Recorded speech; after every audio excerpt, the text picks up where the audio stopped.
That should have done it. We good? All right. Thanks, guys. Stall.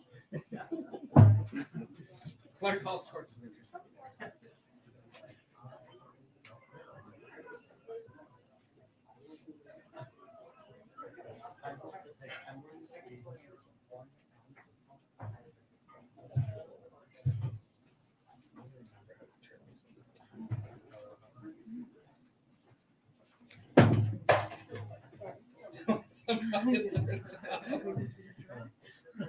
Nope.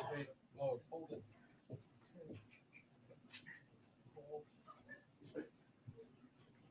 Garrett, hey. Surprised as you are. Goodness, a rare uptown appearance. You familiar with this branch of government? Ministers and I look forward to the congressional question. people in the. Oh yeah, man, I got. Yes, the president's moving on the filibuster shift. I don't know.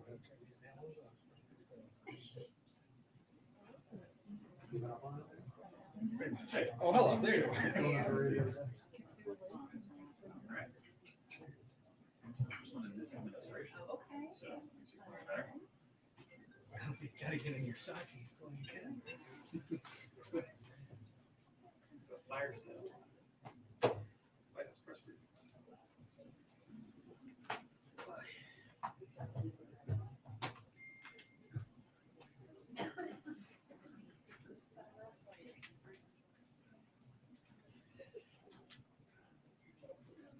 Now, you had Alice too. Office Special husband and two wife. for Yeah, Whiteville. I was gonna say you have a husband and wife. Yes, well.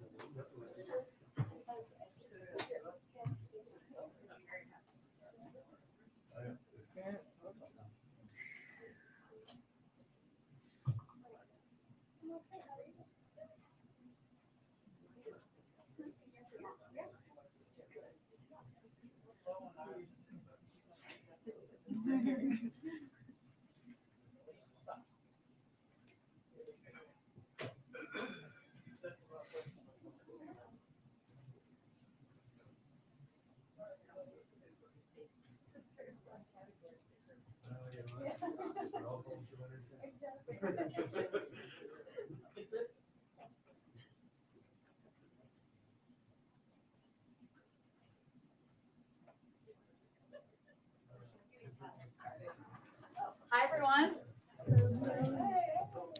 Okay. A few minutes ago, you heard the president talk about Victory in Europe Day, which the world commemorated this weekend as a celebration of the end of World War II and a victory for the United States and the Allied forces over the scourge of fascism and aggression in the defense of freedom and democracy. While President Putin and the Russian people celebrated Victory Day today, we are seeing Russian forces commit war crimes and atrocities in Ukraine as they engage in a brutal war that is causing so much suffering and needless destruction. This day is supposed to be about celebrating peace and unity in Europe and the defeat of Nazis in World War II. That is what is celebrated every year in Russia as well. And instead, Putin is perverting history, changing history to try to, or attempting to change it, I should say, to justify his unprovoked and unjustified war, which has brought catastrophic loss of life and immense human suffering. We're continuing to do what we can to provide support for Ukraine at this pivotal moment, flowing security, economic, and humanitarian assistance.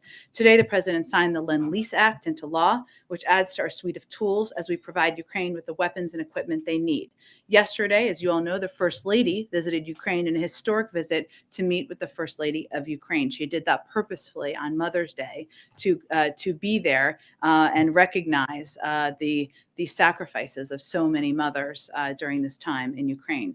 And send an important message of solidarity. And our chargé on the ground led a group of diplomats temporarily returning to Kyiv to demonstrate our unity with the people of Ukraine on Victory in Europe Day as they fight to defend their freedom and their democracy.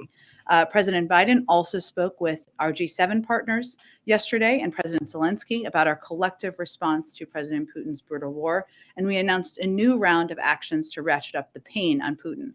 This includes banning U.S. services that help Russian elites and companies build wealth and evade sanctions, additional restrictions on a broad range of inputs and products like bulldozers and industrial engines that Putin needs for his military, and sanctions on big executives at Russia's largest banks and Russian military officials. The United States also sanctioned the top 3 most watched TV stations in Russia that bolster Putin's war by spreading his propaganda. And for the first time ever, the G7 agreed as a whole to ban or phase out Russian oil. We will keep building on our unprecedented sanctions that are enacting a heavy toll on Russia's economy, with GDP expected to collapse by double digits. Our export controls with more than 30 other countries have throttled Russia's access to critical technology it needs to maintain its military. With that, well, why don't you kick it off? Thank you. We have the Prime Minister of Italy is coming on Tuesday, and there's some pressures on the European bond market. I'm wondering, does the Biden administration believe that the European economy is facing recession solely because of the effects of Putin's war, or are there other factors at work? Well, we've seen the impact of President Putin's invasion of Ukraine here in the United States. We've seen in our own economy how inflation and inflationary data over the last several weeks or even months has been impacted a great deal by energy prices, and a great deal of that is because of President Putin's invasion. I don't have an assessment from here on the European economy other than to say we know, if we look at the past several months, even before the invasion, that the GDP here and our economic growth here was higher than the rest of the world, including Europe, because of the strength of the steps the president took earlier last year. So, they will have a range of topics to discuss, including ongoing efforts to hold President Putin and the Russian leadership to account, to continue to put in place crippling sanctions, to continue to support Ukrainians as they bravely fight this war against the Russians. And they will, of course, also discuss our close cooperation on promoting economic prosperity, increasing Europe's energy security, and combating climate change, all topics that we expect to be part of the preparations and on the agenda for the G7. Maybe one more on another topic. You suggested that peacefully protesting outside the homes of judges and Supreme Court justices is part of freedom of expression and part of what we do in the United States. But there's a law in Virginia that actually prohibits protest outside private residence, even when it's done peacefully.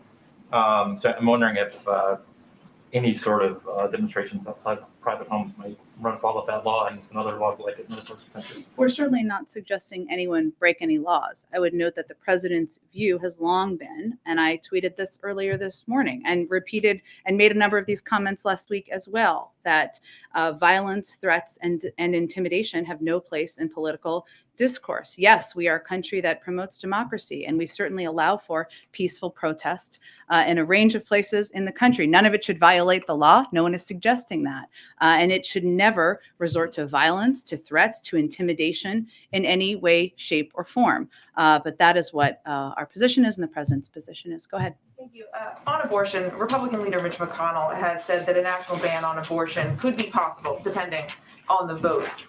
Without court intervention, just how at risk does the administration believe the U.S. is to completely outlaw abortion? I think we're at serious risk. You noted Mitch McConnell and other Republicans in Congress are talking about a national ban on a woman's right to choose.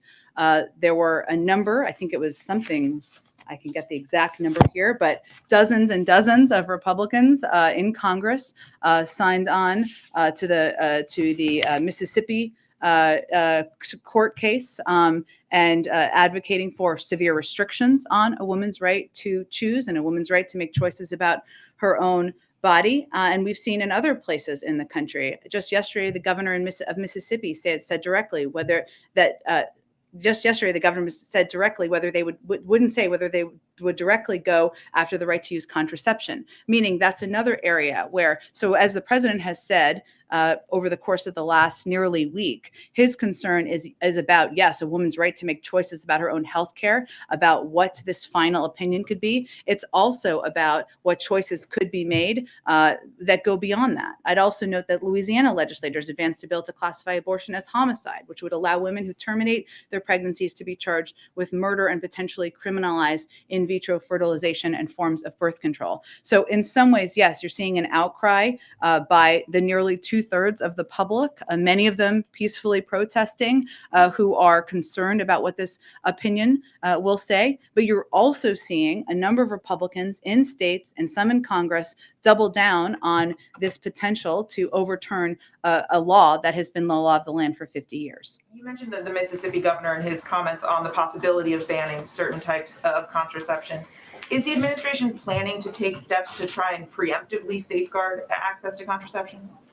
Well, I would say there's a range of considerations that are underway, both by our counsel's office, by the Department of Justice, led by the Gender Policy Council, to take every step we can to protect women's fundamental rights and protect rights beyond that. I would note that, and the president talked about this a little bit last week, but when we're talking about Roe, Roe has been the precedent for a number of other laws passed by the Supreme Court that impacts people's fundamental lives, their basic rights, their freedoms, their privacy, and their protections, including, if you look back, Griswold versus Connecticut, Eisenstadt versus Baird, which ensured the right to use contraception was protected.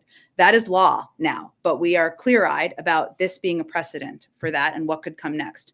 Obergefell versus Hodges, which protects the right to marry. Lawrence versus Texas, which stops government from preventing sexual relationships between consenting adults. For 50 years, Roe has been the basis for a number of these decisions that have impacted and changed people's lives, in our view, for the better. You mentioned again, I mean, obviously you're discussing next steps here. You've said before that you're not going to detail what's sort of on the table, especially until the final ruling comes down. But why not? I mean, especially when states have trigger laws, sort of why not communicate at least what the options are to try and get ahead of some of this, give women some assurances, as we see, obviously growing concern across the country. Sure, Mary. Well, what I've talked about a little bit in the past, which people can look to as a model for what we're trying to do, is what we've done in response to SB 8 in Texas, right? We created the Dire Need Grant Awards to provide funding to expand access to emergency contraception and family planning services. In addition, you also saw the Department of Justice and the Attorney General release a statement in response to Texas SB 8 that reaffirmed their commitment to using existing federal law to protect the safety of patients seeking access to reproductive health services. The Department of Health and Human Services has also been implementing a three-pronged department-wide response to protect patients and providers. We've also talked in here a great deal about the fact that we know that 26 states have indicated their plans on a different varying levels, I should say, of overturning women's fundamental rights. 13 have trigger laws, and what we're looking at, and some states have also taken steps. Connecticut, California are two of them. Others are also examples to protect women's rights. What we're looking at here is nearly half the country potentially not allowing women to have access to choices about their own bodies and their healthcare that has been the law of the land for 50 years. So, and we know who that will impact because 75% of people seeking abortions make less than 200% of the poverty level. We know the majority of people seeking abortions are women of color. So we're taking into account all of that as we look at options. Go ahead. Just to follow up on all that, Mary asked what I would for the most part, but Look at that collegiality at play. when are we going to hear from the president on this issue? We've heard from just about every other Democrat. You've clearly come prepared with all the details today. Do we have to wait until the court ruling is official, or might he speak out beforehand? I would say he spoke multiple times last week, and I expect you'll continue to hear him speak about this issue. He spoke on the tarmac, it was noisy. Does that not count? I just wondered if there's going to be something slightly more prepared and thoughtful to try to, make use of the presidential bully pulpit the way he can. When he wants to, he can draw attention to issues. You're right, and what I was pointing to, Ed, is that obviously this was in his mind and front and center for him last week because he spoke multiple times to this, unprompted in some cases, some prompted by questions, of course, and I expect he will continue to do that. What I don't expect he will do is speak to an opinion that is not yet final, that has not yet been released, but certainly speaking to the protection of women's fundamental rights, of their rights to make decisions about their own health care, and certainly his concern, which he's talked about for decades, about privacy and privacy protections, which he said last week was the basis of his leading the fight against the board nomination. So I expect to continue to hear him talk about that, and hopefully there will be more opportunities for you all to ask good questions. Two other, if I could real quick. Tomorrow he's giving a speech on inflation. Yeah. Wondering if you can give us some sense of what more he'll get into. Sure.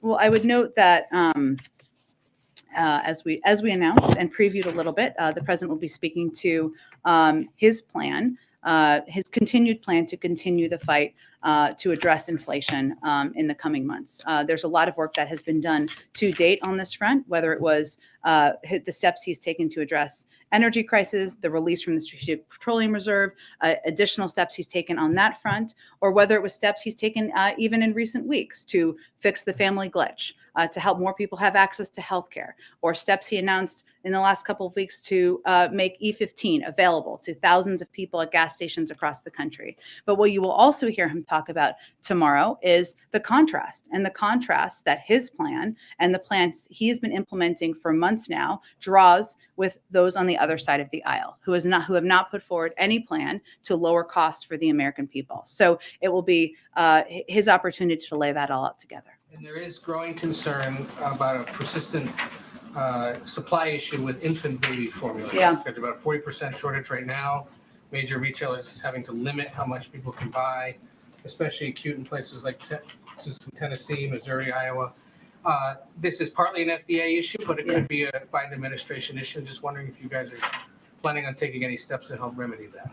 Well, let me first say, as you know, but the FDA issued a recall to ensure that they are meeting their obligation to protect the health of Americans, including babies, who, of course, were receiving or taking this formula, and ensure safe products are available. That's their job.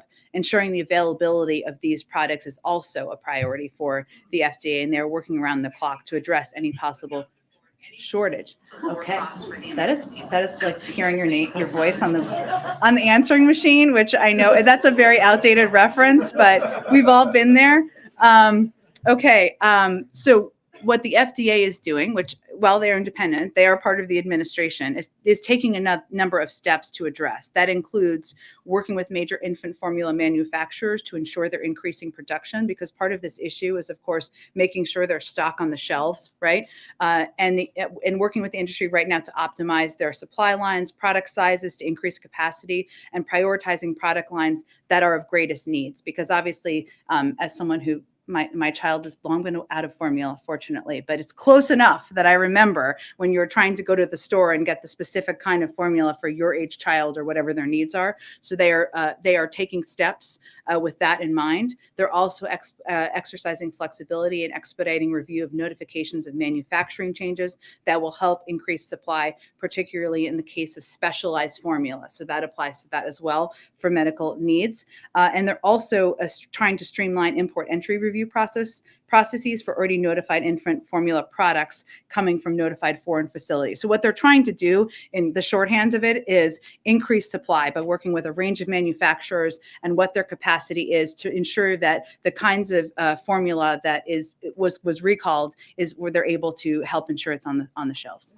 Something that's kept in a national stockpile, you know? I don't believe there's a national stockpile of baby formula, but the FDA is not just their responsibility in their view to ensure that we're meeting our obligations to protect Americans. It is also their obligation to take steps to ensure supply can be met when they take these steps. So that is what they're very focused on. What's an answering machine? If you know. Since you're 25, I'll explain it to you after the briefing. Could you just give some general reaction to Putin speech this morning? Sure, I tried to do it a bit at the top, but what I will say is that what we saw President Putin do is give a version of revisionist history that took the form of disinformation that we have seen too commonly as the Russian playbook. Now, what is fortunate is that we are all aware. Reporters around the world are aware. Europeans are aware. Americans are aware of the disinformation factory that President Putin and the Kremlin seem to be. But the suggestion that this war that was prompted by, directed by President Putin, was prompted by Western aggression or Western plans is patently false and absurd. And otherwise, I would say, our view is that we should remember, and this is why I did this at the top, what this day is actually about, which is something that we have all celebrated, which is the defeat of Nazis after World War II, something that Russians have celebrated in the streets for many years. Quick question on a totally unrelated topic. Biden has blamed large meat packers for the run-up in meat prices. Yeah. And today, Tyson's Foods had another record or very good earnings out that showed its average prices for beef had climbed nearly 25% compared to the same quarter last year. I wondered if you all have any reaction to that. Is this the sort of price gouging that the administration is seeking to stop? I don't have any reaction directly to one company's earnings, but what the president's concern is, and what Secretary Vilsack, who's been here a number of times, is concerned about, is that the meat industry, the conglomerates are so small, not small, they're very large, but they're so dominant that they are elbowing out, of course, smaller producers, and that they have this capacity and ability to jack up prices and pass those on to consumers when they should not. But I don't have any direct reaction to one company's reports. I am not aware of this issue and our concern being addressed, though. So it's an ongoing concern. Go ahead. Just a little bit more on the Victory Day speech. Given that he didn't really point to specific victories and he also didn't signal, some kind of upcoming massive escalation or some pathway to ending the war, I'm just wondering if there were any takeaways for U.S. officials specifically related to the trajectory of the war from that speech?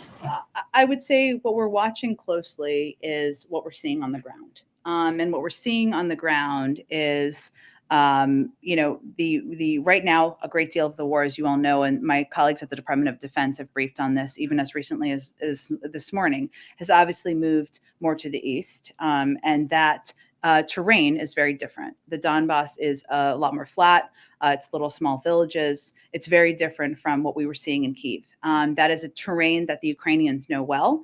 And what we look at as we look to the totality of the country, and if we go back to mid-February when President Putin was giving speeches basically declaring he was going to subsume Ukraine, take over the country, the territorial integrity of the country, and go beyond that is exactly not what's happening today. President Putin and the Russians are not marching through Kyiv. They are struggling to fight in other parts of the country, and the Ukrainians are bravely and courageously fighting every day. So we look at what's happening on the ground, though it is important to note and to call out the revisionist history that we saw in this speech, and the fact that any such statement that we've seen for months from President Putin, that the war was prompted by the West, is just patently false and inaccurate, and we can't state that too often. And on the First Lady's trip to Ukraine, is there anything more you can share? You talked a little bit about why she wanted to choose Mother's Day to travel into Ukraine. In terms of sort of the security concerns, which you've talked about a lot, how were you all able to get to a point where you could feel confident, the president could feel confident that she would be totally safe? I'm not going to get into behind the scenes security concerns or considerations. Obviously, she would not have gone if we did not feel comfortable with the security arrangements. I will note that she went there, as you said, because she wanted to go on Mother's Day because she thought it was important to show the Ukrainian people that the war has to stop, that the war has been brutal, and that the people of the United States stand with the people of Ukraine. That's why she went yesterday, and to show that the hearts of the American people are with the mothers of Ukraine. She also, of course, she's been back now, and she's had an opportunity to speak with the president, and has conveyed, she said this publicly, directly to him, what she saw on the ground, the need to support the people of Ukraine. She saw the horrors and the brutality that the people she met had experienced, and that was something she conveyed directly to him. But in terms of security, obviously, we have a range of security considerations we make, and I'm not going to get into those from here, though. Just have a quick COVID question. Sure. The warning about the 100 million potential COVID infections by the fall and winter if new COVID funding isn't approved. Dr. Jha has said that this is based on a range of internal and external models. Could the White House point us to which specific models were used to get to that number? There are a range of, as he said, internal and external models. Well within that range is that number. The point he was making is that we know what we need to do. We have put out an entire playbook to address the pandemic, to help a preparedness plan, to ensure Americans are protected and that we stay on the front foot in our fight against COVID. If we do not take action, we also know that we know that the virus is going to continue to evolve. And without us staying vigilant and prepared, like not having access to life-saving vaccines, testing, therapeutics, it has the ability to upend our lives. So he is a doctor himself, as you know, a very experienced one. He talks to a range of experts internally and externally. There's a range of models that are out there, and this is well within that range. And the point he was making is about the impact if we do not act, if Congress does not act. Would the White House be able to Jen, make can we public? spread out the questions a little bit? Can you yield to your colleagues, please? I would be happy to, but I think it would be polite if you let MJ finish her question. Several. Can Go you ahead. yield to our Could the colleagues? White House make public the range of models so that we're able to see how we got to that 100 million? I'm infections? happy to see if there's more specific data we can make available, but what I can assure you of is that Dr. Jha is a very experienced public health expert. He talks to a range of officials internally and externally. That's what he's basing it on. Let me go to the back. Go ahead. Go ahead. この度、日本に来ることに対して多くの方が感謝してます。That means many in Japan are welcoming the upcoming visit. And two quick questions. One, Japan has a population of 130 million, but only 39,000 deaths from the virus. I'm wondering if the administration is aware of that, and maybe some best practices can be studied while we're there. And second, will there be a reaffirmation of the security treaty, especially about the Senkaku Islands? And then I have one quick follow-up. Sure. Well, what I can tell you is that we will certainly be doing a formal preview of the Asia trip, probably early next week, I would expect, before the president departs. While he is there, as you know, he's going to be holding bilateral meetings, including with his counterpart from Japan, and certainly discussing the ongoing COVID pandemic and the global fight to address the pandemic will be on the agenda. And we're grateful for Japan's contribution to that. They're also going to discuss a range of security issues, enhanced economic ties, climate change. There are a lot of topics that are on the agenda for this meeting. And of course, in light of North Korea's continued destabilizing actions in the region, including the test launch recently of multiple intercontinental ballistic missiles, the president will also make clear that our commitment to the security of Republic of Korea and our Japanese allies as well, range of topics, and we will have more, I promise. Go ahead. Just follow up. I brought this up before, but many of us who were embedded during the wars, we have a lot of personal relationships with people in Afghanistan as well as Sure. Iraq.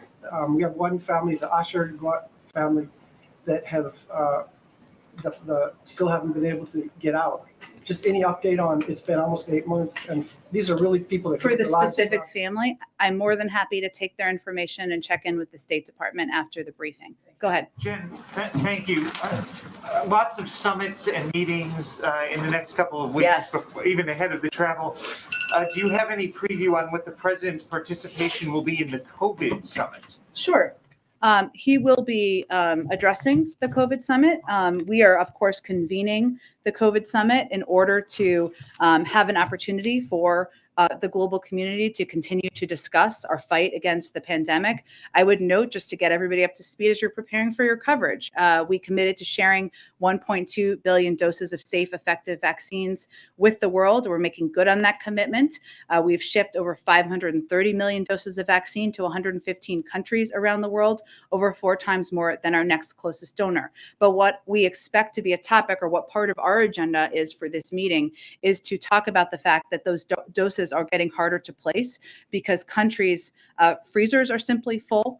And we have tens of millions of unclaimed doses because countries lack the resources to build out their cold chain, which basically is their refrigeration systems, to fight disinformation and to hire vaccinators. And there are actually some good examples of where we've had funding, where we have worked with countries. So for example, in Zambia, The U.S. government programs engaging local leaders in vaccine programs help double vaccination rates from 12 to 22%. We know meaningful gains are possible, but part of this is also going to be an opportunity to elevate the fact that we need additional funding to continue to be a part of this effort around the world. Is it going to be a problem if over on Capitol Hill they move ahead with the Ukraine aid package and sort of leave that COVID funding to the side right as this summit is convening? Well, that's an active conversation literally as we speak right now on Capitol Hill. So what I will tell you is that the president is absolutely committed to signing into law both the Ukraine funding and also COVID funding, and he will continue to fight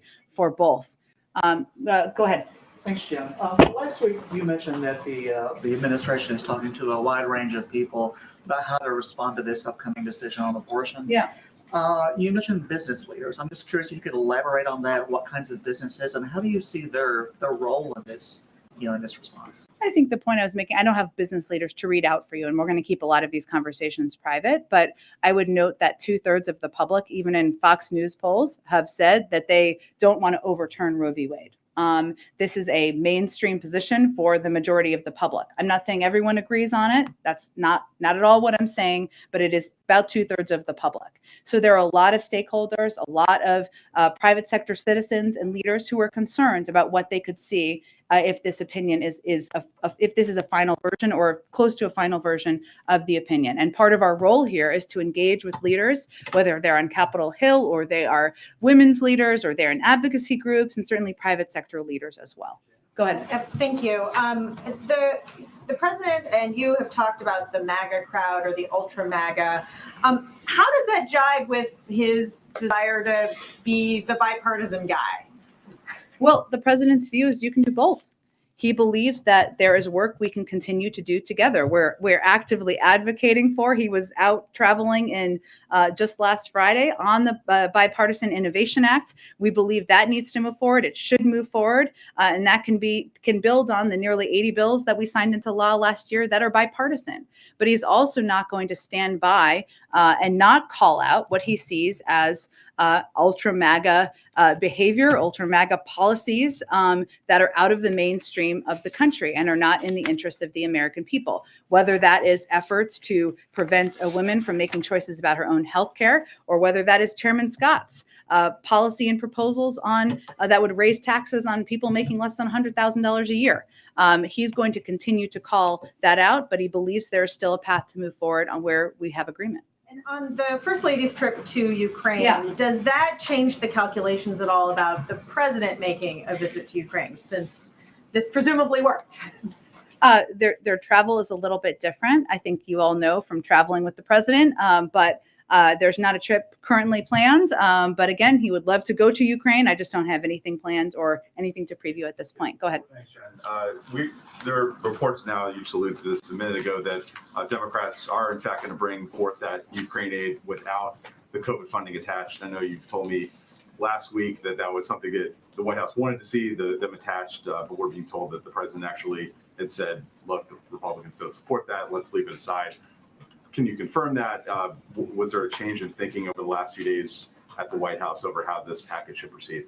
Well, that has been his preference, to get both of them done together, which he has thought that would be the most efficient process. Since this is actively happening right now, I don't have any confirmation of it from here. I expect we'll have more.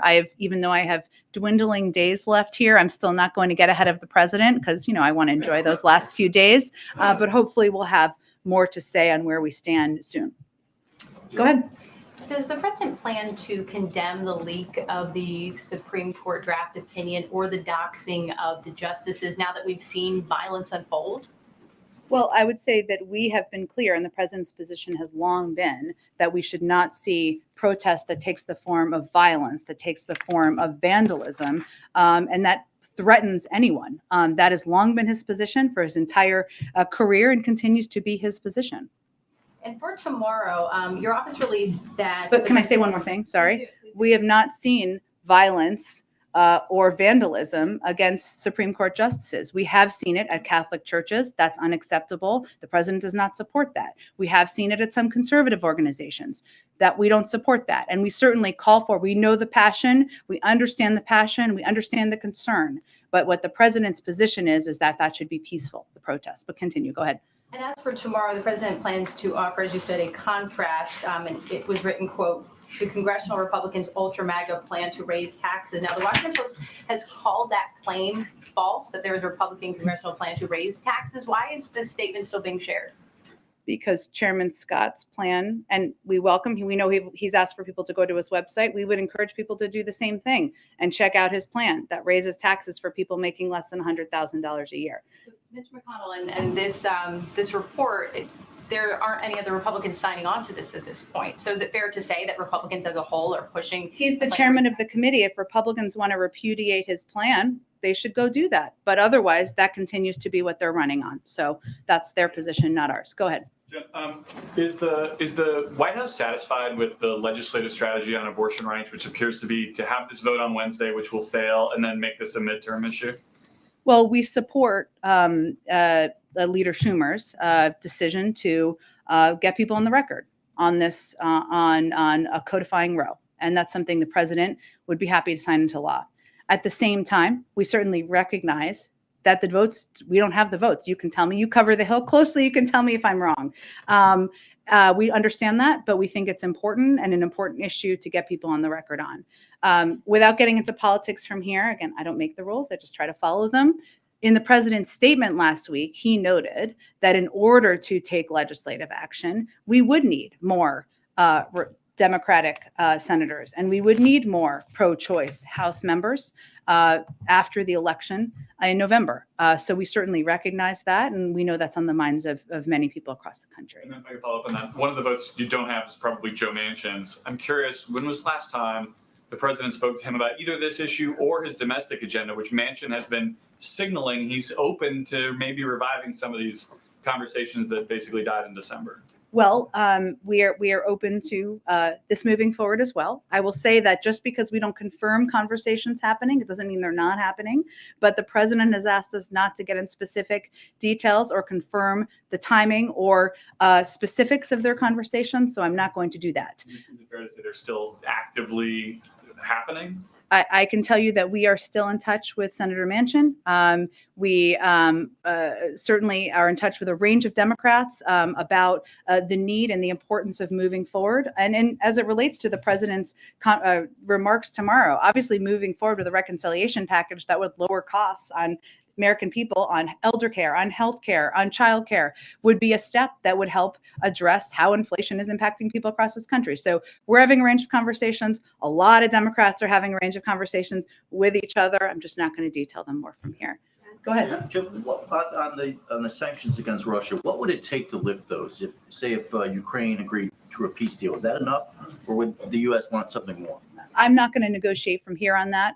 We do know that an end to this will require a negotiated diplomatic process, and we support that. But our role is to continue to strengthen the Ukrainians' hands, whether it's through military assistance, economic, humanitarian, continuing to keep the world united, and we're just not going to get ahead of the process. And just real quickly, back on the Rick Scott question, Senator McConnell did repudiate that plan. So how can you say it stands for what Republicans? Well, he's the chairman of the committee. I wouldn't say every Republican has repudiated. If that's not at all the plan they're running on, and none of them are for it, then they can speak for themselves. Yeah. Go ahead. Jen, on abortion, this country is about to engage. Some states that don't have trigger laws are going to decide what they think the restrictions should be on abortion, and that's going to be a tough question in many of these states. Does the president have a clear belief in what he thinks the restrictions should be on, or if there should be any restrictions on abortion? You've been asked this before, but I just want to get a clear answer. The president's view is that women should be able to make choices about their own health care. I'm not going to detail it further beyond what he said in the past from here. Restrictions? Again, I'm not going to detail his opinion. He's spoken to this a number of times. Go ahead. And I have one question on ASEAN and one question on Russia. Sure. On ASEAN, the rotating chair of ASEAN, Cambodia, said prior to the upcoming summit that it's a normal practice that the host of the nation to meet with the chair of ASEAN. And we know President Biden actually wrote a letter to Prime Minister Hun Sen And will the president have a bilateral meeting with the prime minister? I'm very happy to check on that. The schedule, I know it feels very close because it is. It's in a couple of days, but I will check and see. He obviously invited the leaders of ASEAN from Brunei to Cambodia, Indonesia, Laos, Malaysia, the Philippines, Singapore, Thailand, and Vietnam, as well as the ASEAN Secretary General to Washington to participate in the summit. But in terms of bilateral meetings, I can check and see if there's any on the schedule. Another question on Russia about the intel leaks by the American officials. Thomas Friedman said that he was told that President Biden called the Director of National Intelligence, Director of CIA, and Secretary of Defense to make clear in the strongest and most colorful language that this kind of loose talk is relentless and has got to stop immediately before we end up in an unintended war with Russia. Is that true? And is the president worried about the unintended war with Russia? Well, what I will tell you without confirming private internal calls that the president was displeased with the leaks.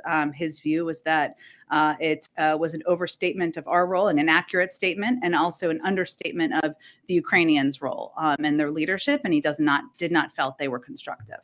Go ahead. Did not feel. That was grammatically inaccurate. Okay, go ahead. Thank you. There seems to be a lot of bipartisan support for listing Russia as a state sponsor of terrorism. Is that something on the Hill I'm talking about?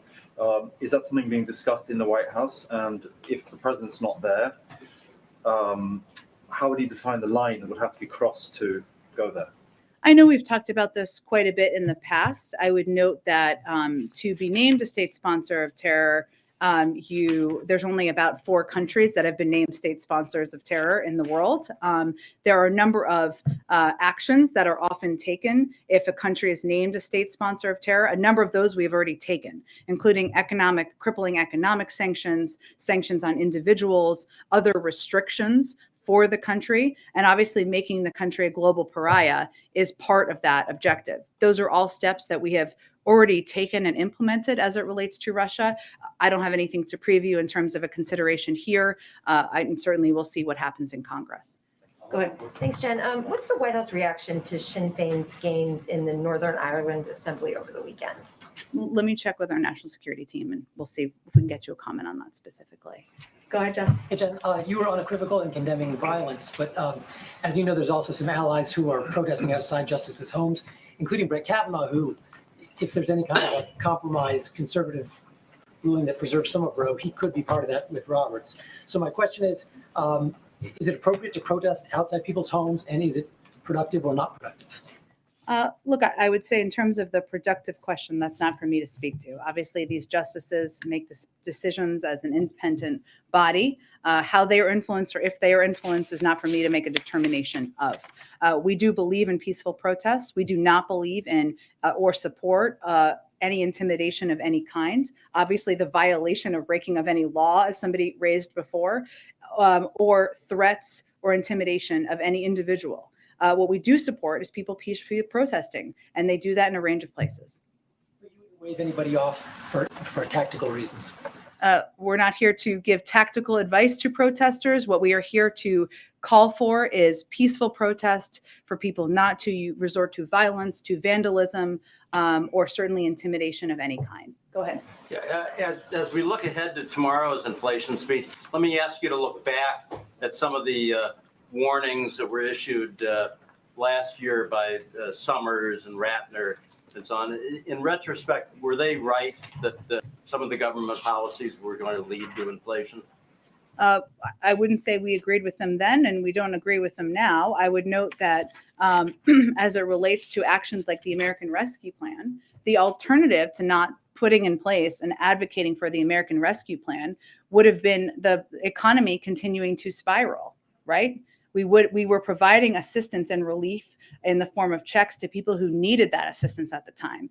That package also helped fund and prepare for a fight against COVID. It helped keep schools open. 100% of schools are open today, in large part because of the American Rescue Plan. It helps states and localities support and keep keep police, keep local authorities, keep local governments open at a time where that was in question. So we know, if we look at the recent inflation data, depending on which data you look at, 2/3 to even 70% of inflation data is a result of energy prices. A large part of that is the result, and Chairman Powell has spoken to this, and Secretary Yellen has also spoken to this, as a result of President Putin's invasion of Ukraine and the impact on the global energy markets. Those are all steps and impacts that I don't think anyone could have predicted a year ago.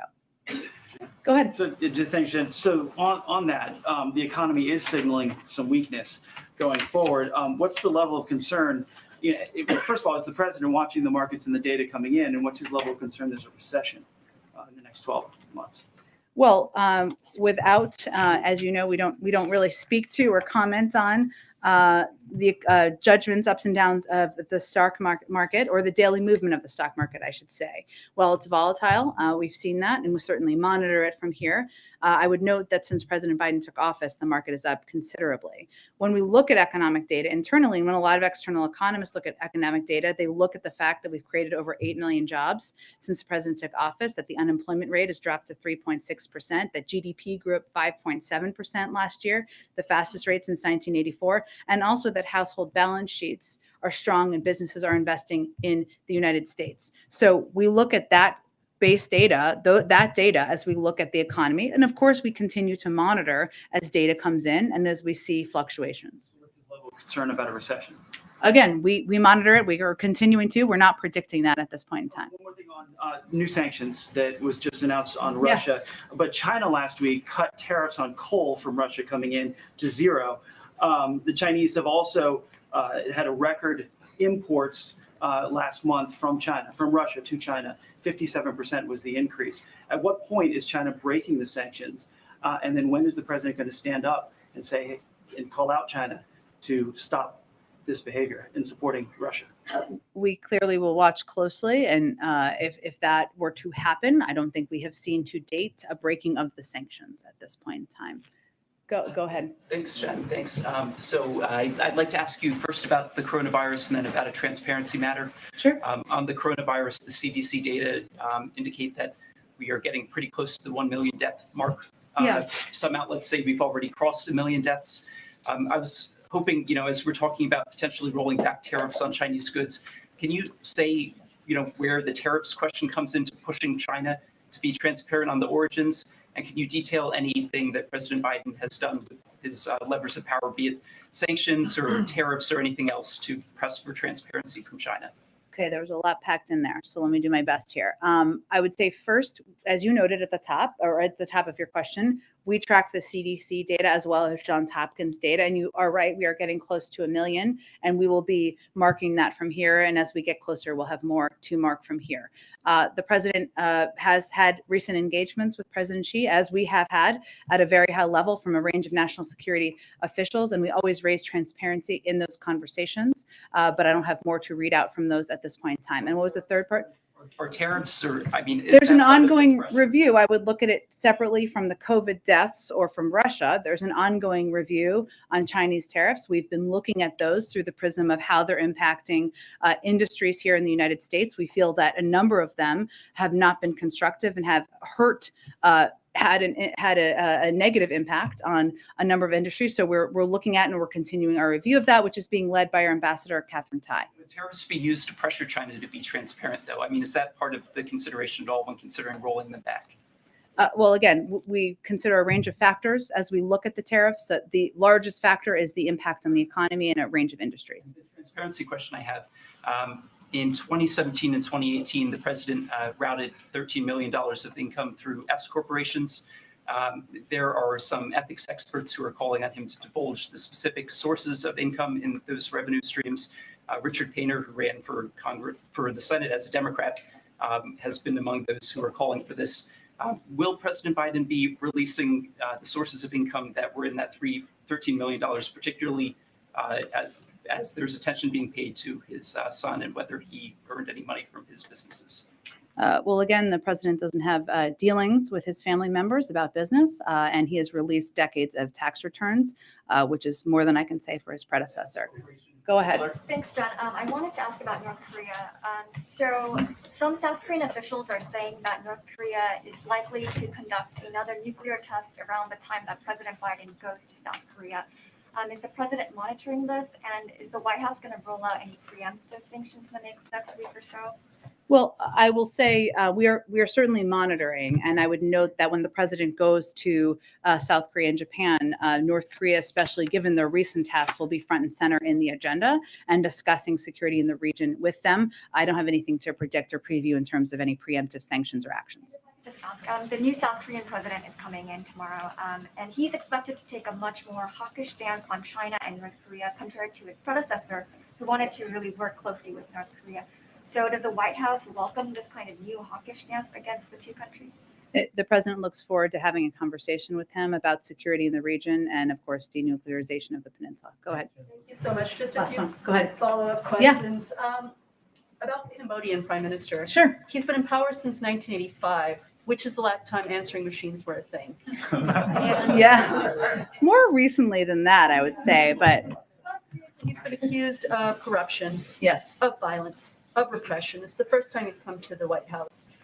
How does the White House respond to criticism that by allowing him in here and meeting with him, you're legitimizing that? I would say that the president has never held back in raising concerns about human rights when he has conversations with leaders where that's relevant. And this is an ASEAN meeting where all of the ASEAN member nations are included and invited. It's not isolating. It's not doing a state visit or anything along those lines. It's an opportunity to discuss with leaders in the region a range of topics that we work together on, whether it's COVID or economic growth or security in the region. And that's exactly what will be the focus, but he has never held back in raising concerns where he has them, including with countries where we have a range of work we do together. Thanks, everyone. We'll see you tomorrow.